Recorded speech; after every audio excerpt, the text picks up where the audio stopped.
part of this little celebration. I am Alana Rusnak. I am the editor-in-chief of Blank Spaces magazine. This is the second time that I got to run this contest and run this event, which is awesome. It's such a great opportunity and a privilege to be able to give a platform for writers to submit their work and just to get an opportunity to hear all these voices. There's so much unique stuff out there, right? So it's so fun to be part of that. So thank you for submitting and going on this journey with me. That's really fun. And events like this are really exciting because it's so fun to get the faces behind the stories that I got caught up in. So thank you. Choosing the final 20 was a tough task for me. And then choosing the final 8 was even harder. So I'm so glad I had a panel of judges to help me with that. So big thanks to Michelle McLaughlin, who was here. Michelle, you want to give a little wave? And Haley Down. There's Haley. Joanne Morrison. I don't think she's with us tonight. All 3 of these women serve as volunteer editors for Blank Spaces. So it's amazing to be able to work with them on this as well. We also had Barbara Letanyemi as a judge. She was one of our finalists from last year's contest, and her story is in the book that was published as a result of last year's, The Things We Leave Behind. So she's not with us tonight either, but huge thanks to all of you for your input, your wisdom. Appreciate you so much. So all 5 of us worked through the stories. We assigned a grade out of 10 to each story, and then those scores were added up to determine the top 8. And those are the stories that we are celebrating tonight. That is why 8 of you are here to read for us. Those 8 stories were sent to Marina L. You can see Marina up there. She was our grand prize judge. You're going to meet her in a little bit, and she's going to let us know her top choice. I don't know who she's chosen, so this is exciting for me too. That winner will be receiving a $200 prize. I'd like to call on Haley. She has a few words that she wanted to share with the group before we dive in. Yeah, thank you. Hi, everyone. I'm Haley. I've been part of Blank Spaces for almost 5 years now. And I just wanted to take a moment to say 2 things. The first is that it was such a joy to be a judge for this contest again this year. The variety and the skill within the shortlist was so wonderful and exciting. And as someone deeply invested in the community of writers and artists who contribute to Blank Spaces, it was really great. I know how much ambition and vulnerability is required to submit your art for strangers to look at and to evaluate. So I want to thank you for your bravery in sharing your talent with us. Secondly, I want to thank Alana, who works incredibly hard to provide spaces to amplify and share Canadian voices. I really admire her commitment and belief in the value of writers. So that's what I wanted to say. And I'm so excited now to put faces to the stories that I've read so many times and to hear them in your own voices. So thanks for being here. Thanks, Haley. Last year, Ace Baker, a writing coach from Vancouver, was the grand prize winner of the contest. I reached out to him to invite him to say a few words tonight, but his month is very heavy with writing students and all the holiday festivities, so he sends his regrets, but he did send along something for me to read to you, so I'm going to share that with you. Writing contests give you the opportunity to showcase your skills, try out techniques, and tell stories that move others, sometimes in unexpected ways. I'm so very thankful Alana Rusnak and Blank Spaces recognized my efforts last year. And since then, it has inspired me to continue crafting short fiction and poetry and novels and create a diverse collection of my creativity on the page. The beautifully published book of finalist stories created quite the buzz in my Vancouver world, inspiring the writers I work with and teach to pen more original work. And some of those have found publication and prize wins in the meantime too. If you have reached the finals, congratulations. You've caught the eyes of others because of your gift. For future days that get difficult when you're staring at the blank page, remember the effect you've had on your readers. Channel that into your next work and then send it out. Your readers deserve it. All the best to the finalists and winner this year. So big thanks to Ace for sending those encouraging words for all of you. I've had some great connections with Ace over this past year, and I'm anticipating a long professional relationship with them as we're currently exploring some exciting publishing options together, all because he took a risk and entered this little contest. So really, you never know what can come of things like this. So I personally want to say a big congratulations to all of you finalists. I'm so thrilled you could all be with us tonight. And I have invited each of you to share a brief excerpt of your winning story. So we're going to dive right into that. We're going to go in alphabetical order because I didn't want to seem like I was playing favorites. So we're going to start with Crystal Randall Barnett. Crystal lives in Waterloo, Ontario with her partner, her dog, and her disability, post-concussion syndrome. She studied rhetoric and professional writing at the University of Waterloo and has a Master of Education from the University of Toronto. Crystal's work has been published by Blank Spaces, Writerly Magazine, and the League of Canadian Poets. She adores reading, Earl Grey tea, and being in nature, often at the same time. Crystal will be reading an excerpt from her story, Glass Panes.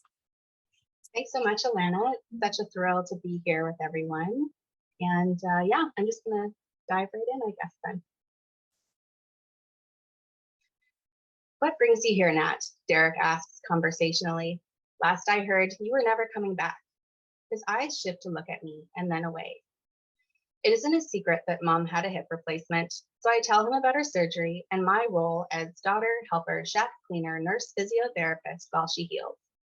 I talk about how I work my 9 to 5 out of her wood-paneled basement, taking Zoom video meetings when necessary, hiding the dated walls with various virtual backgrounds.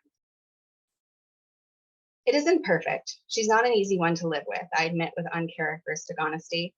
But there are times when I like being here with her, back in this little town. There's something nice about it, something comforting. I think about the repetitive arguments we have, Dad's calming presence no longer around to take the combative edge from our interactions, and that I struggle to like the person I become when I'm here too long. Elatedly, I ask about his life. And you? What are you doing taking up residence here? I heard you had moved to Montreal for some huge job. Ah, yes, that. He smiles, but there is pain around his eyes when I glance at him. I ended up moving back home. Jess left me, and everything in Montreal reminded me of her. It didn't help that most of my friends had been her friends first, and people took sides. It got lonely. So I phoned my mom, and here I am, 38 years old and living in her basement. Derek says this last part ruefully, a broad smile fracturing his face. I nod sympathetically before asking, you think you'll stay? I am genuinely curious about Derek's impending life choices, fascinated that he's opted for the path back to living in this place. Derek is silent for so long, I think he hasn't heard me. I jump when he next speaks. Undecided, he sighs good-naturedly. It hasn't been terrible. Everyone thinks you're supposed to understand who you are and what you'll be by this stage in life, but I don't know anymore. I'm not sure I ever did. It's not a bad realization, it's sort of exciting. His mouth gently rises at the corners like dough in the oven. I wait, but even after a few minutes, he doesn't add anything. I get that, I admit. I don't know what I'm doing either. I say this in a too neutral voice because I am struggling with the truth. Toronto isn't as great as it used to be, and I miss my mom now that she is in her twilight years, even though she sometimes steps on every nerve I have. I keep hesitating to make a change because I don't know if I can or where I belong. And walking past groups of people socializing at the local ice cream haunt is the loveliest thing I've seen in a long time. Life's hard, you know, he says as if in response to the strife within me, his face alternating between light and shadow from the flickering lampposts as we walk. We aren't acquainted with each other well enough to go much deeper than this worn universal sentiment, but I nod because it is. Thank you. Thank you, Crystal. Next, we have Daryl Bruce. Daryl is a recovering dairy farmer turned writer based in Montreal, Canada.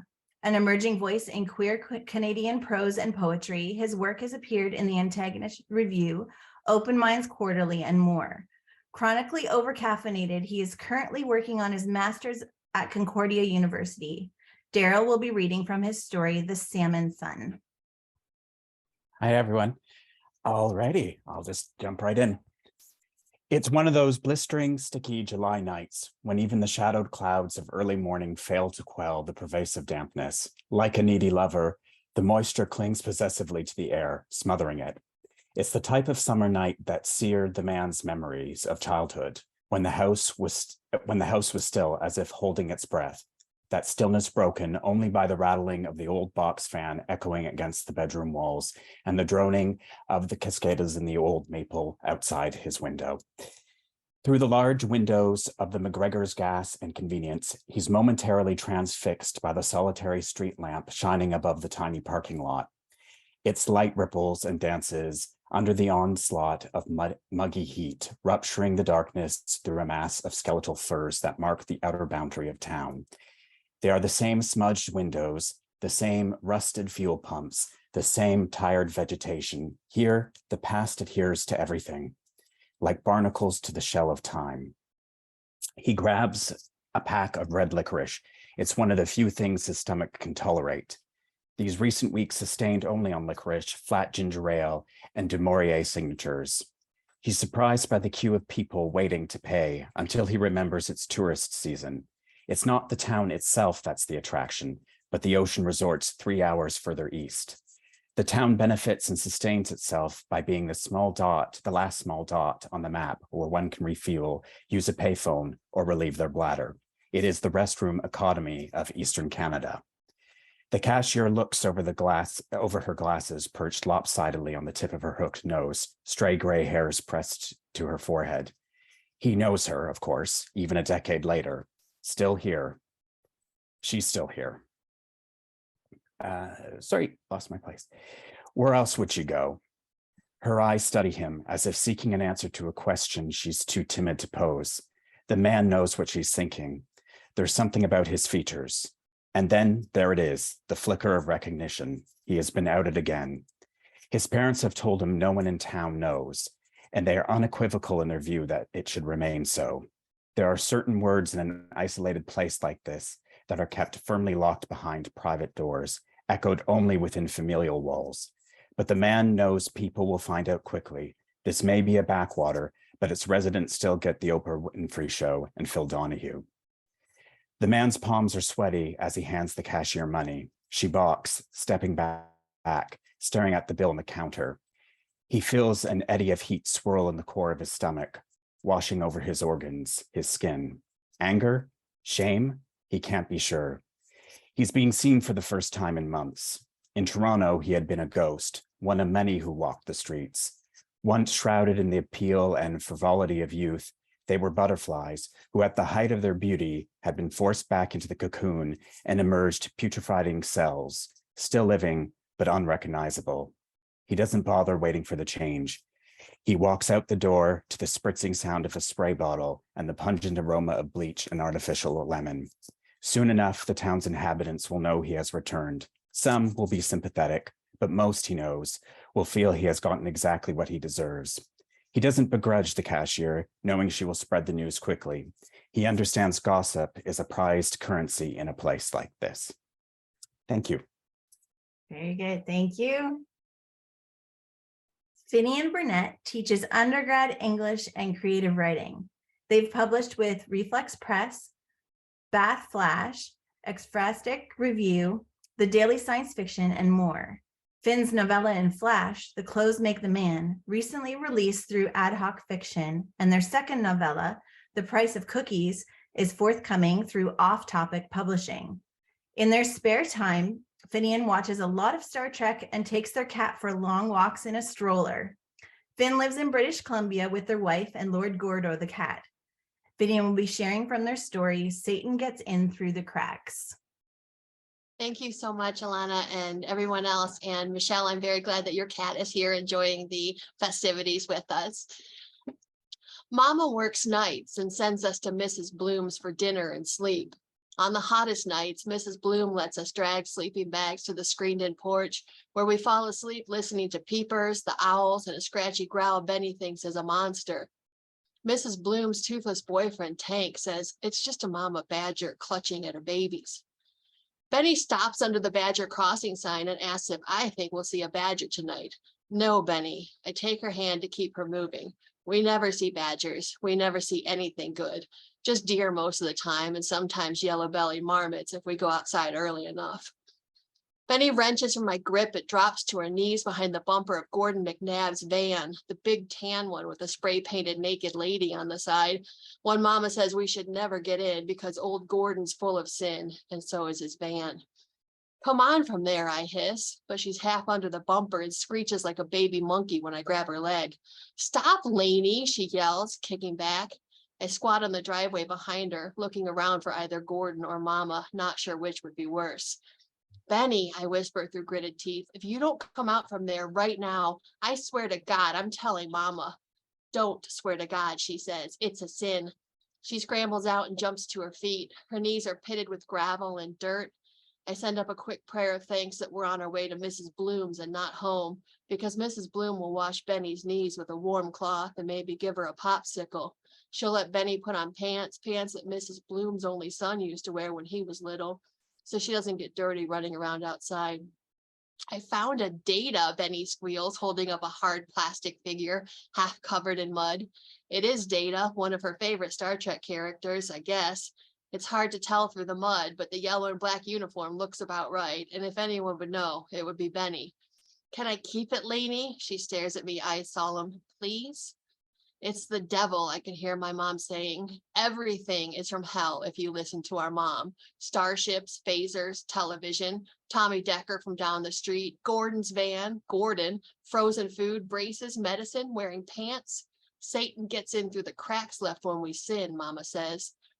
I take the Data figure and rub some of the dirt off with my hand. You can keep it, but you can't tell Mama, I say, handing it back. She takes it and holds it to her cheek. I can't wait to show Tank. Mama doesn't know we watch Star Trek at Mrs. Bloom's house after playtime when we come in from running in the yard. Before we come in, we look for animals in Mrs. Bloom's big backyard that butts up against Crown Land and has a river running through it. Tank swears there's foxes and badgers and flying squirrels and coyotes right in their own backyard. Some nights he comes out with us and builds a fire in the big pit, and as the sun goes down, he tells us all about the animals he's seen on his camping trips, like bears and moose and even a wolverine. As we search for animals, Mrs. Bloom sits on the porch and smokes, smiling over us, only calling us in when it's full dark and we're covered with mosquito bites. She makes us frozen dinners, Tank's favorite, even though Mama sends us with peanut butter sandwiches because she's not paying extra for Mrs. Bloom's food. We watch Star Trek with Tank, who loves Mrs. Bloom, even though she and Mr. Bloom, who lives in Alberta, are still married. And we love Tank, even with his missing teeth that he swears he lost fighting a wolverine. Thank you. Thanks, Ben. All right, next up is Alyssa Bushell. She lives and works at the shores of Lake Huron in Southern Ontario. Alyssa's work appears in Ellipses Zine, Reckon Review, and Leon Literary Review, among other online and print publications. She is currently working on her debut mystery novel and can be found baking up new ways to procrastinate. Alyssa will be sharing a piece from her story, Not All Sparks Start Fires. Thank you. It's a summer night like a fever, sticky with sweat and verging on delirious. Every front porch swing and backyard Adirondack down the street play host to listless bodies searching for some scrap of cool in the darkness. The cool is not forthcoming. Those who sleep, or try to sleep, twist their sheets in fretful dreams to the rhythm of unbalanced ceiling fans that do nothing more than ripple the humidity into reluctant motion. Those who don't, well, there's no relief for them. She and I, we sit in silence on twin lawn chairs from our childhood days. They're the same chairs we sat on when our feet could barely touch the ground, selling watery lemonade to neighbors under the blistering sun. Their fraying plastic webbing crackles around aluminum that has barely stood the test of time.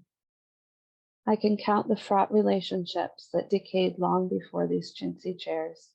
People coupled and split, come and gone, fractured parts of families up and moved away. Half of hers stayed and half went, and she'd never really been a whole person since. She looked for love wherever she could find it. I wasn't looking much at anything back in those days, eyes full of baseball and fire trucks, scraped knees and setting twigs on fire through broken bottle glass. I think we had a chance once upon a time. So long ago, the memories are faint and hazy as the horizon on a late August day.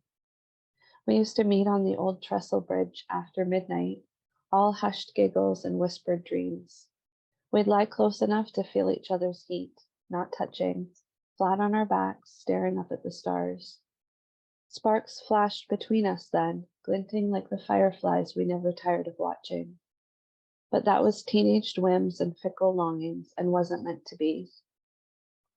Most would say that we grew up together, but we grew up at different times, she and I. She married young and burst herself into adulthood and a world of silent pain.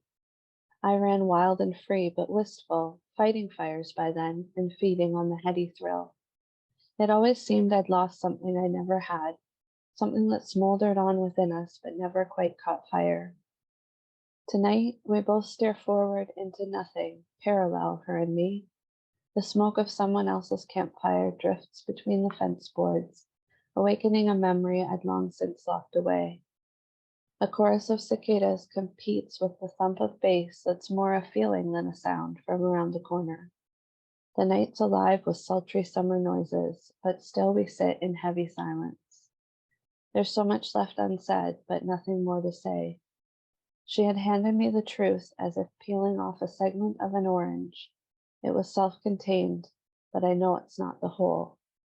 Don't tell, she whispers into the night, her voice nearly lost in a sudden burst of beer-soaked laughter down the street. That suffocating night, what other secrets will it hold? Thank you, Allie. Jennifer Moffat lives with her family in BC and enjoys writing stories about diverse people falling in love. She is working on her second novel. Jennifer will be reading from her story, Tilt-A-Whirl. Thanks, Alana.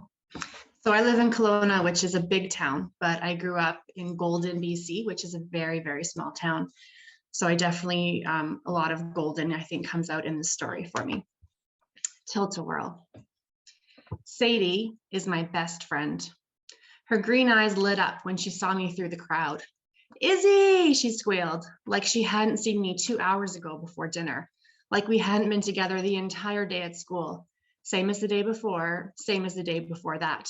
Almost all the days, in fact, stretching back to the first day of grade 6, when she arrived at our school, all hip hugger jeans and big city confidence.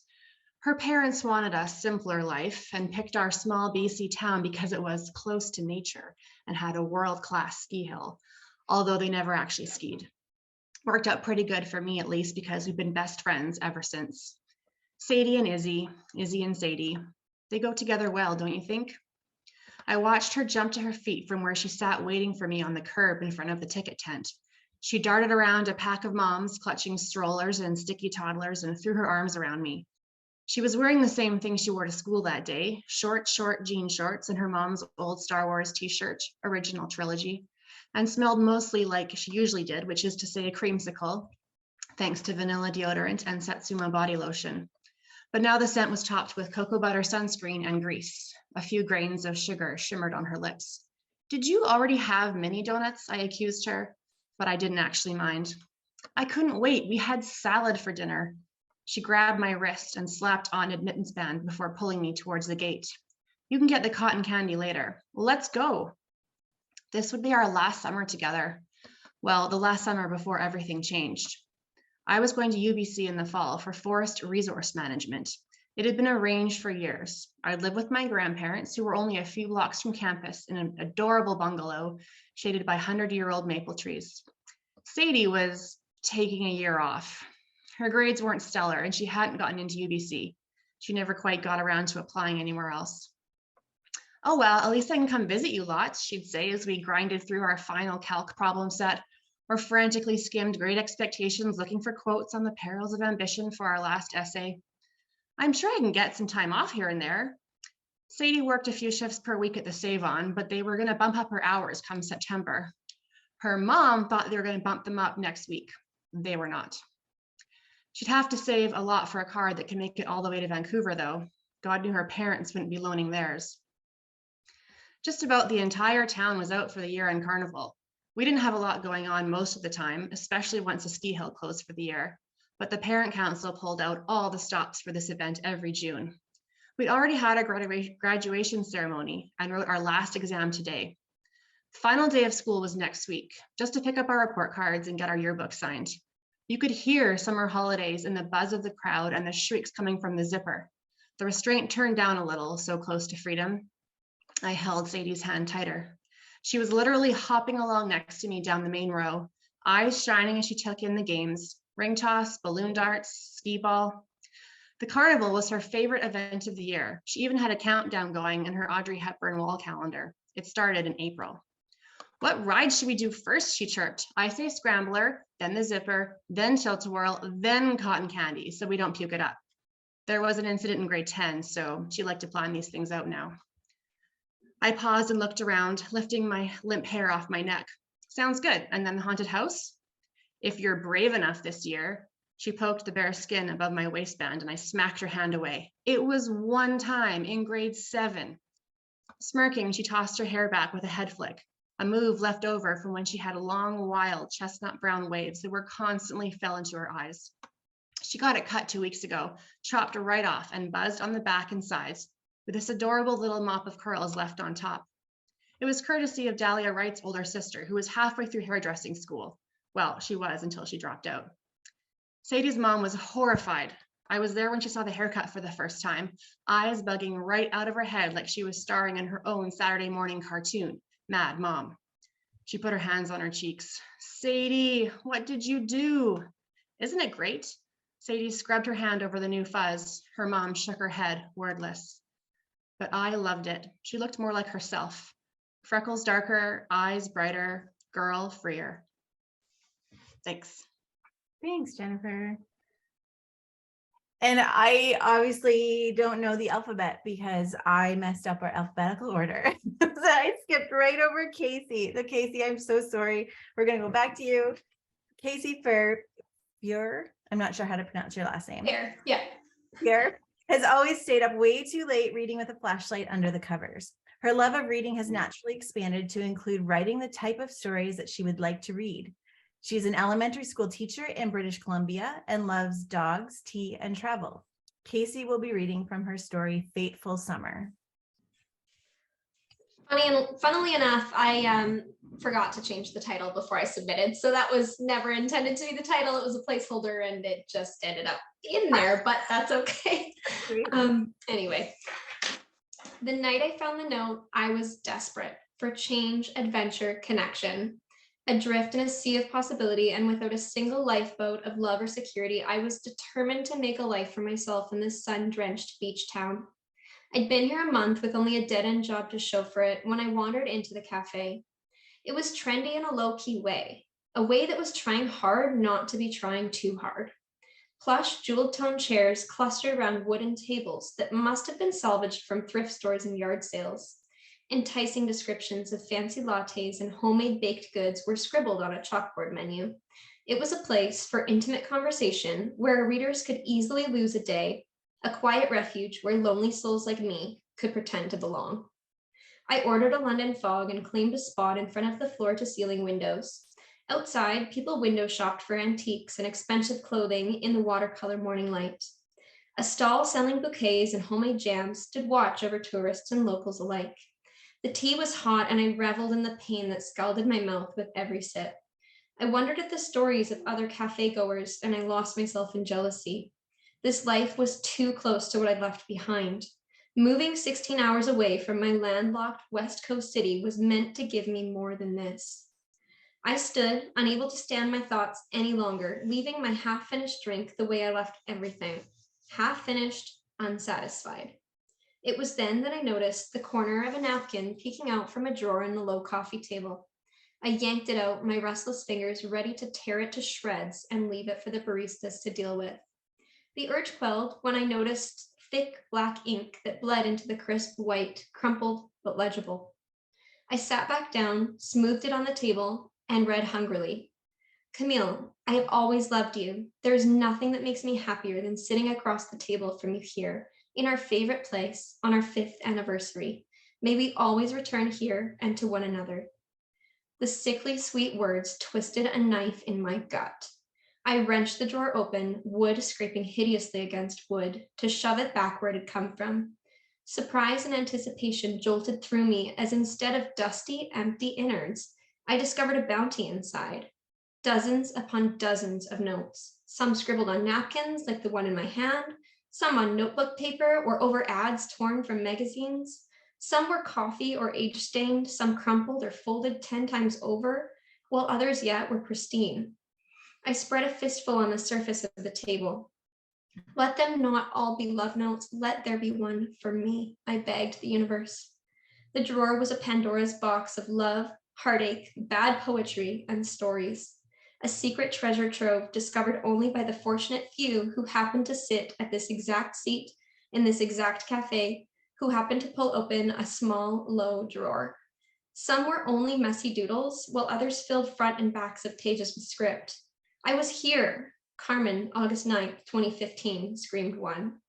HG, you were my best friend. I can't believe you'd do this to me. I can't do this without you, wailed another. Yet another trilled. I'm on a date with the most amazing woman. She could be the one. I could have stayed for hours, delving into the personal thoughts of every ghost who'd sat in my place. At some point, I waved down a passing barista for more tea. I found the pain of the burn less delicious this time as I feasted on others' happiness and heartbreaks. Eventually, I swept the pile back into its tomb for the next archaeologist. I kept only one that I knew had been lying in wait for me. Thank you. Very good. Noah Padower Blatt is a writer and poet from Toronto, Ontario. She currently resides in Montreal, where she studies English and film as an undergraduate at McGill University. Her work can be found in Carte Blanche, Blue Marble Review, and others. Noah will be reading to us from her story, The Magician and the Acrobat. Hi, everyone. So I'm going to read from the end of my story, I think. Of course, she feels responsible. In the weeks following the attack, she abandons their various places around town for a small barnyard room.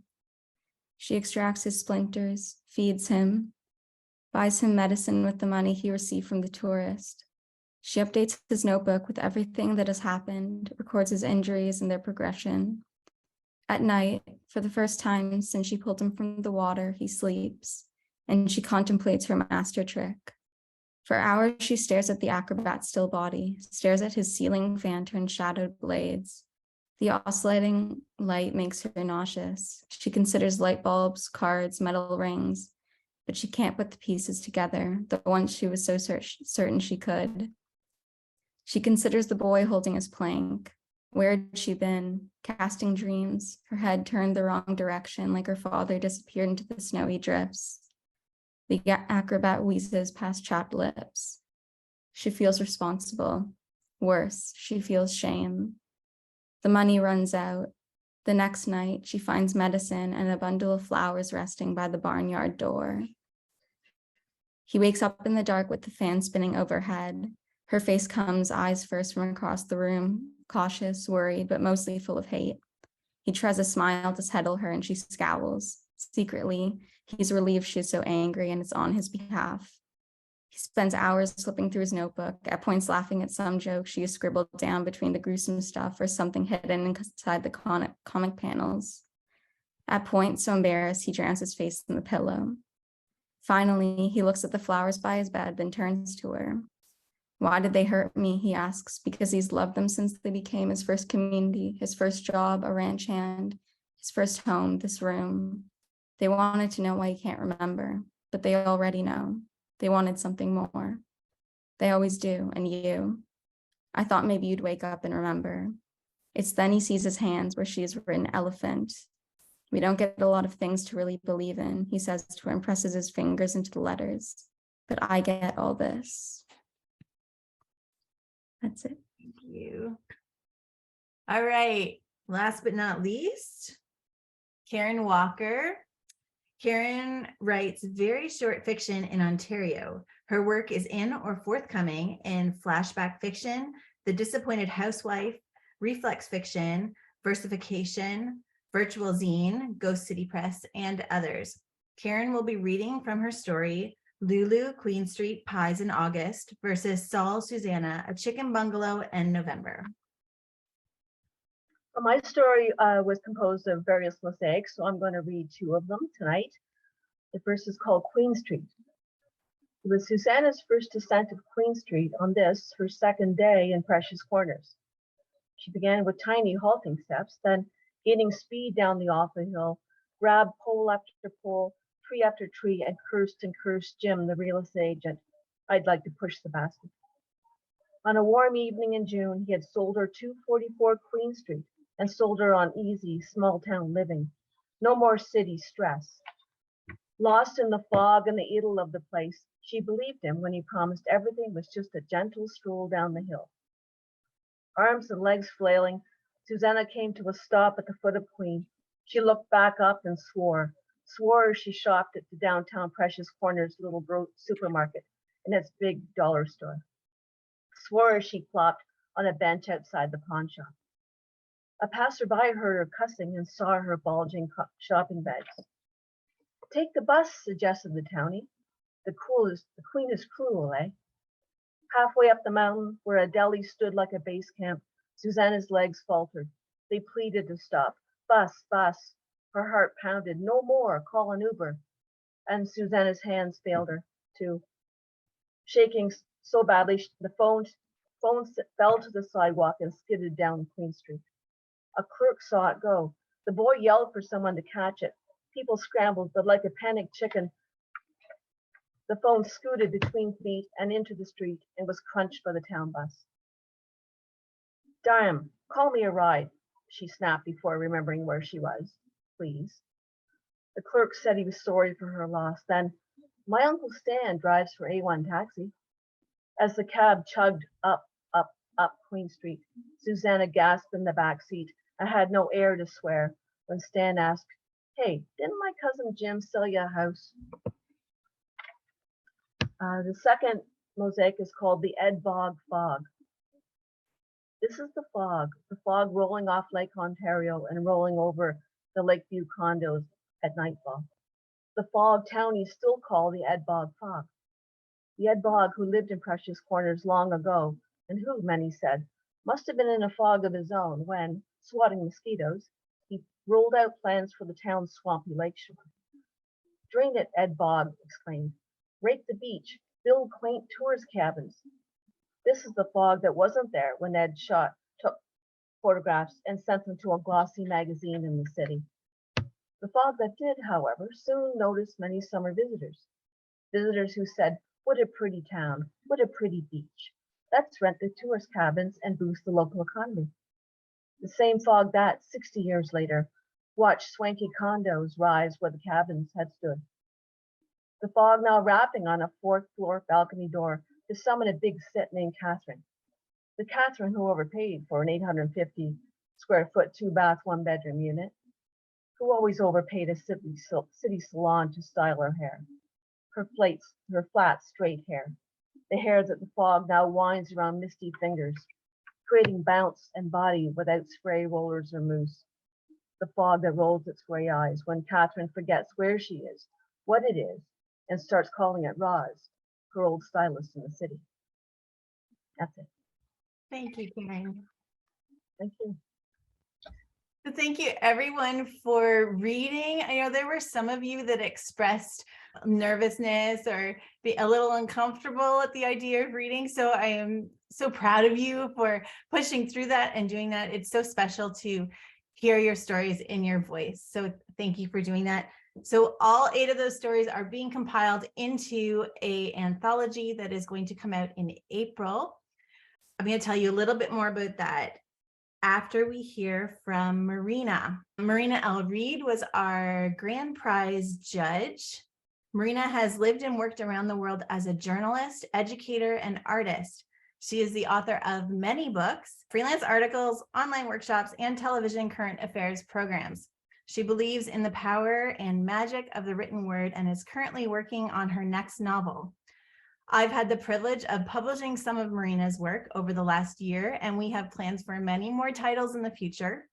Her dedication to the craft and her strong communication skills is what led me to invite her to be our grand prize judge this year. So I'm going to hand the mic over to Marina, and she's going to share her thoughts and announce who our winner is. Good evening to everybody. And thank you for, again, reading what you have written. Writing is definitely a journey, a never-ending journey. I'm not sure it gets easier. You just get a little bit more dedicated. But it's brave to write a story. It's even braver to put it out there, because whatever you write, there's always going to be a piece of you in that. And you know that when somebody is reading that story, they are going to be reading that piece of you. So good for everybody for making that leap forward and doing that. So I always take everything seriously that I do, especially something like this. Not easy. So I was very careful to have a structured criteria, and being an artist and an art teacher and having edited a lot of different kinds of writing, I wanted to be very, very careful about the criteria I used for this. So cohesion and clarity is really important in any length of work, but especially in a short story. And by cohesion, I mean that statements can't be made and left hanging, because you only have a very short amount of time to create your piece. So clarity, cohesion, and even though it's a short amount of time, you want there to be movement within a character and within the plot, so that the person reading it continues to be motivated to keep reading. Finally, the end of the story has to have closure. It doesn't have to have answers, but it does have to have some kind of closure that makes the person reading it feel some sense of satisfaction with regard to one of the main themes that was happening in the story. So I read each story at least 2 or 3 times and made very clear notes. They were all printed out. And it came down to 2 stories that were very, very close. It was very difficult. So I had to be very structured, which is difficult being an artist, to become structured. But I did that. The final 2 stories were brilliant. They were all lovely stories. I would say that the one that I chose to be the winner was one that I felt had a momentum in the story and a simplicity within it, and yet great depth. That's a pretty interesting combination and not easy to do. So do you want me to announce who the winner is now? Why don't you tell us who your second choice was?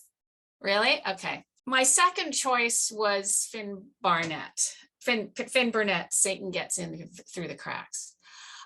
Just brilliant, brilliant storytelling.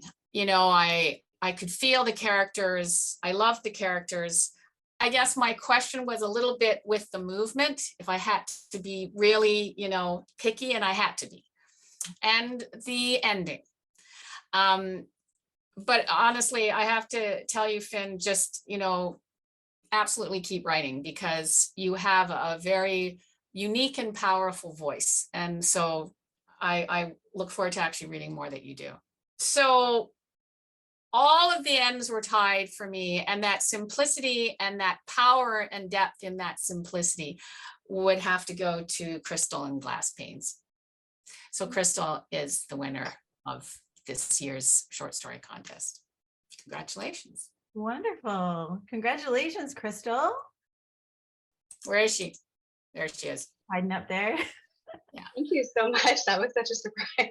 I was like, I'm definitely not winning. These people are such great writers. So yeah, thank you. Such an honor. So very exciting. Crystal, I will reach out to you personally about the prize money and how that's going to be rolled out to you. So congratulations to each and every one of you. Yeah, absolutely. Yeah, to get to this point is so huge. And now I get the incredible privilege of putting it all together into a collection that we're going to put out in the world. And hopefully it has the same kind of response as last year. It was so well received last year.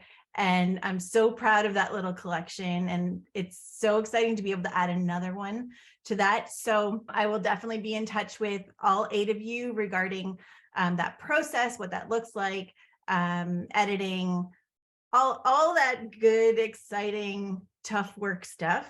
Pre-orders are actually officially open right now.